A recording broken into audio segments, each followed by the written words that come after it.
de administración y de distribución de las divisas. No se puede distribuir las divisas como se distribuían antes. No vamos a captar las divisas de la misma fuente de antes. De manera que tenemos que una nueva sistema de captación, ¿verdad?, de administración y de distribución de las divisas. Para nosotros es prioritario las exportaciones. Lo ideal es que todo el que produzca exporte,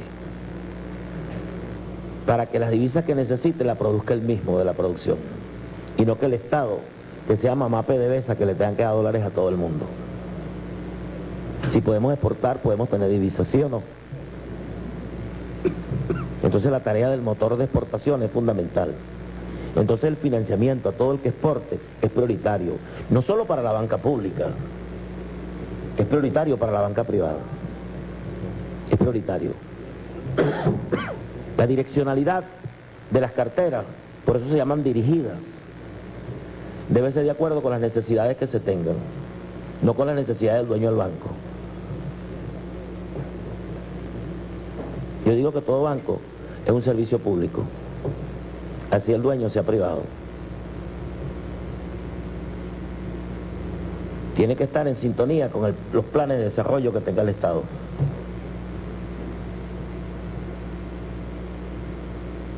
Eso es lo que se llama la direccionalidad. Entonces hay unas prioridades.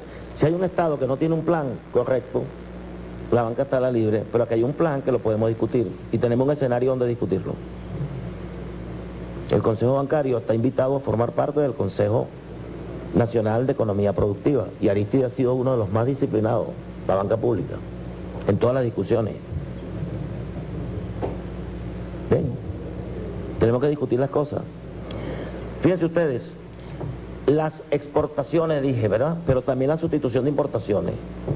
Y nosotros tenemos un método para priorizar la sustitución de importaciones. Porque nosotros tenemos 15 motores y tenemos un plan 50. El plan 50 significa que cada motor debe producir rubros de manera soberana. Y en la mesa, es decir, en la cadena, entre el motor y el rubro que se vaya a producir, hay una cadena. Esa cadena productiva me va a decir que hay un insumo que yo necesito importar. Ese insumo yo lo voy seleccionando en cada cadena. Y tengo un portafolio, ¿verdad?, de insumos para la sustitución de importaciones que tienen prioridad en el país. Todo venezolano, todo emprendedor, todo empresario que quiera invertir tiene un área de prioridades que son los insumos que están en el portafolio de sustitución de importaciones. Eso tiene prioridad. Ese portafolio debe ser un orientador de las prioridades del financiamiento que debe dar la banca si va a contribuir al desarrollo del país, para que se facilite el plan 50. ¿Qué es el plan 50?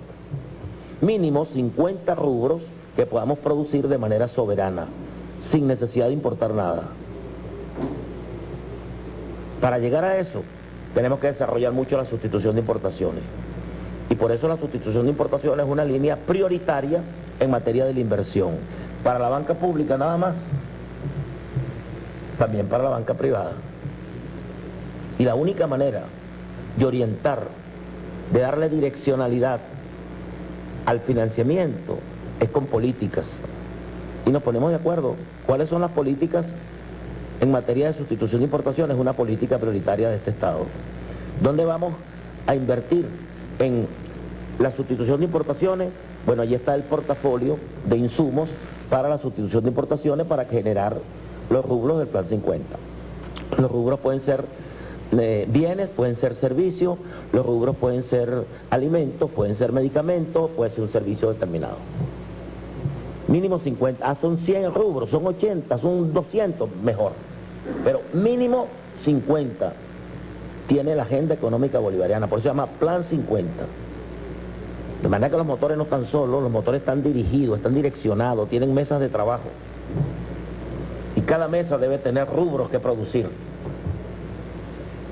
Y tal como estamos trabajando, todos van a dar su fruto. ¿Dónde tenemos la mayor limitación? La mayor limitación la tenemos en el motor 1 y el motor 2, que es el motor de agroalimentario y el motor de los fármacos. Por una razón elemental, es la demanda diaria que tenemos, la presión. Si me toca invertir en la producción y me toca invertir en las importaciones para tener el producto día a día, ¿cuál priorizo? ¿Lo importo o siembro? ¿Lo importo o las plantas mías de medicamentos van a producir los insumos, etcétera, para producirlo? No, yo necesito alimento hoy, necesito mañana, necesito esta noche, porque si no nos tumban. Pero al mismo tiempo necesito producirlo. Entonces los recursos que tengo que direccionarlos en dos sentidos. Una parte para la importación y una parte para la producción. Y eso, al reducir los montos, hago el proceso más lento en esos dos motores. O si lo invierto en una sola línea, que es el abastecimiento sin la producción, puedo darle una respuesta, pero sigo en el círculo dependiendo de las importaciones, en un momento que hay escasez de divisa. Entonces, bueno, eso no se puede explicar mucho porque sería demasiado tiempo, pero en todo caso, como maestro de escuela yo creo que he sido claro, ¿no? En ver que ese es el esquema. ¿Y por qué tiene que ver eso con esta reunión?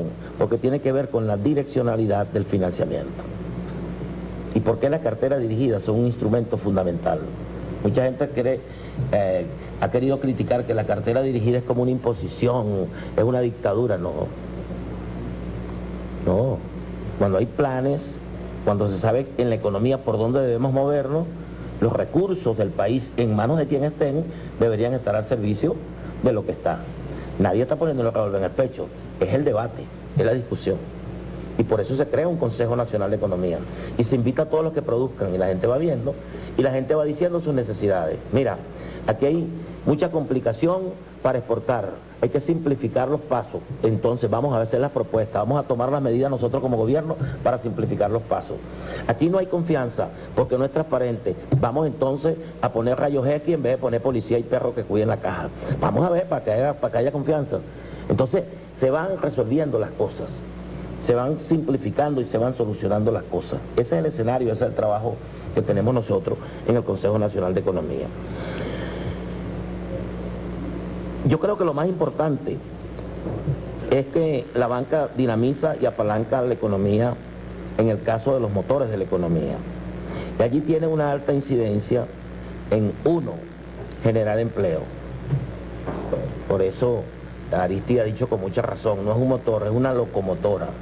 Nosotros no lo teníamos como motor, pero después decidimos que era un motor transversal. Es un motor que va a empujar todos los vagones. ¿Oíste, Aristide? Claro. Va a empujar todos los vagones. Cada vagón cuenta, debe contar con su pedacito de la locomotora, para cuando tenga que andar solo no esté dependiendo de allá el que ve en la punta. Por eso no es una locomotora, ¿no? Un motorcito que debe tener cada vagón. Entonces fíjense, la generación de empleo, la contribución fiscal, las carteras dirigidas. Bueno, las cuentas de nosotros dicen que es el 63%, pero vamos a corregirlo porque Aristide debe saber más que nosotros de eso. Aristide dice que es el 58. Vamos a corregirlo, revisen eso bien. Y luego el aporte del PIB. El aporte del PIB de la banca es del 5%. Es bueno, no es malo, pero si nosotros trabajamos como estamos trabajando, en 3 años, Aristide, anótalo, nosotros creemos que la banca debe aportar mínimo el 12% del PIB en 3 años. Lo estoy diciendo hoy, el 12% del PIB. Los incrédulos de aquel lado están diciendo, ustedes no van a estar gobernando en 3 años. Pero también decían que en enero no íbamos a estar, decían que en febrero caíamos, decían que en marzo, decían que en abril, decían que en mayo. Bueno, bienvenidos a junio, güey. Y no ha pasado nada ni va a pasar nada.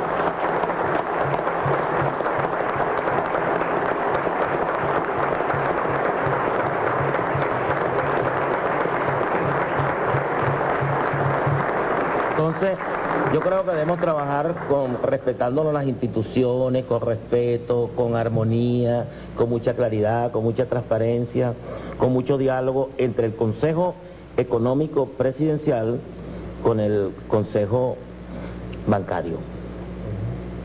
Yo creo que el escenario donde debemos discutir toda esta propuesta que hizo Arístides, porque hizo algunas propuestas que son interesantes, yo invito a que sea en la mesa del motor de la banca y la finanza. Y allí podemos solucionar esas cosas. En el marco de los 15 motores, que se discuta lo de las exportaciones y cuál va a ser el papel de la banca privada en estimular las exportaciones no petroleras, el papel de la banca privada en la sustitución de importaciones, el papel de la banca privada en empujar el primer motor para la soberanía alimentaria, el papel de la banca privada en empujar el segundo motor para lo de los medicamentos y en la acupuntura de divisas ponernos de acuerdo, ¿verdad? ¿Dónde vamos a tener las prioridades en un momento determinado? Y finalmente, nosotros tenemos un sistema, y por ahí debí empezar, pero voy a terminar por allí, es que se agotó el modelo económico, ¿verdad? Petrolero, rentista, se agotó, ya está enterrado pues, no lo tenemos, no contemos con él. Se agotó hace mucho tiempo y lo mantuvo, le alargó la vida el aumento de los precios del petróleo. Se agotó. Cuando Chávez proponía estas cosas, la ley de microfinanza, el fortalecimiento de la banca pública, la coexistencia entre la banca pública y la banca privada, cuando creó instituciones como el Bicentenario, agarró el Banco Venezuela, le puso la mano, es decir, todas estas cosas, Chávez estaba pensando en dar el salto de una economía rentista petrolera a una economía productiva. Bueno, hoy nosotros tenemos como una premisa del modelo económico el que se agotó el modelo rentista. El segundo elemento, estamos frente a una guerra económica. Hay una guerra económica contra el país. Y todos los días tenemos que hacer algo para defendernos de esa guerra económica. Pues que el dólar today no es parte de la guerra económica, que nos golpean la moneda. De acuerdo con cualquier estudio econométrico serio, nos va a decir que el 70%, más del 70% de la inflación es inducida. Porque no es verdad que el valor real del dólar sea 1.200 ni sea 1.100. Que nos los han impuesto por las páginas y por las redes sociales. Y esa inflación, eso se llama inducción, porque no es real. Que me demuestren lo contrario, pues, que es real. Pero también hay desabastecimiento inducido. Yo no estoy diciendo que no sea real el desabastecimiento, es real. Y tiene un componente de inducción, que tiene que ver con la simplificación de la producción y la presentación de los productos. Si yo tengo mi materia prima para cauchos y yo gasto la misma cantidad de materia prima, pero produzco caucho de camiones y caucho de gandola y dejo de producir RIN 14 y RIN 13, yo estoy simplificando la producción y estoy presentando, ¿verdad? Estoy haciendo unas presentaciones distintas que no pierdo cuando invierto, pero genero desabastecimiento. Si yo para producir un jabón de lavar plato elimino las presentaciones de 250 gramos, la de 500 gramos, la de 800 gramos y las saco todas de 1 litro, de 2 litros, yo gasto la misma materia prima, no pierdo. Pero de 2 millones de unidades que tenían los anaqueles, llevo 500.000 y dejo 1,5 millones de huecos en los anaqueles. Y preparo un producto para una sola sector social que lo puede comprar. Si yo agarro mis toallas, las toallas ordinarias se diferencian de las toallas sanitarias en un aditivo, un aditamento que lo hace absorbente. Si yo toda la toalla que traigo la vendo sin el absorbente, no hago toalla sanitaria. Y el sector que afecta nada menos que al sector femenino, que es más de la mitad de la población. Esto se llama guerra económica.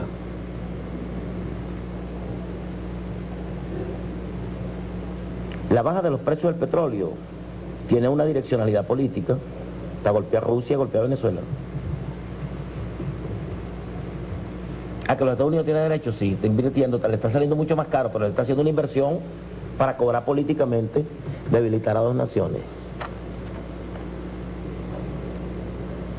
Entonces, todos esos son elementos, indicadores de una guerra económica. La inflación inducida, lo que tiene que ver con el desabastecimiento inducido, el dólar today. Además, Venezuela está, el decreto de Obama, la operación Tenaza, el aislamiento financiero, bloqueo.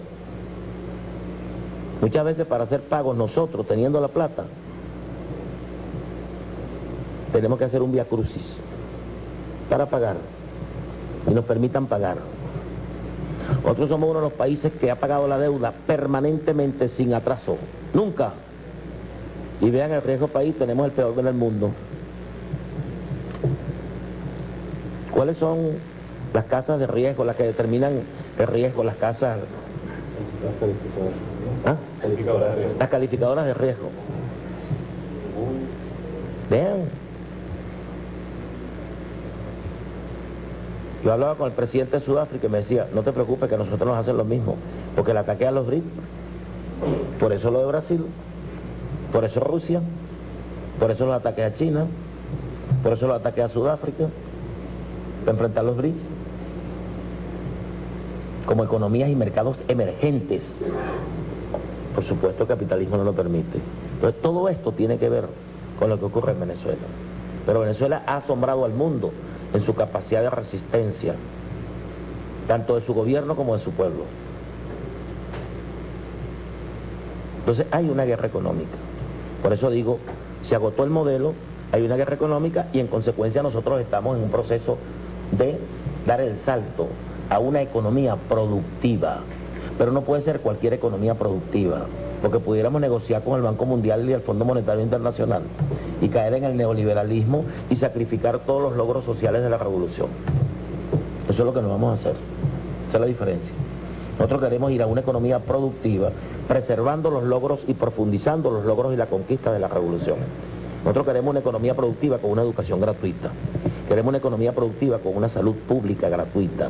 Queremos una economía productiva preservando los derechos sociales conquistados en 1 millón de viviendas, en la matrícula universitaria, en ser el país menos desigual de la región, con los indicadores sociales que tenemos, con el 95% de la población con agua potable, con la pobreza bajando como está bajando, así, con la tasa de desempleo que tenemos.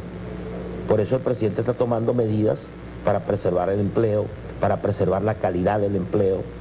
Nosotros teníamos el 60% del empleo informal y el 40% formal. Hoy tenemos el 60% formal y el 40% informal. Eso no lo podemos mover. Eso tenemos que preservarlo y mejorarlo.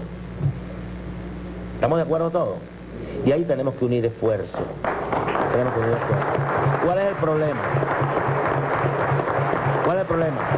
Que no todas las fuerzas quieren que tengamos éxito. Porque si quieren tumbarme, no quieren que tenga éxito. El que nos quiera tumbar tiene que trabajar para que no se dé nada de eso. Al contrario, para obstaculizar, para dificultar. Y eso es lo que ocurre en el país. Entonces tenemos que estar muy claros en eso.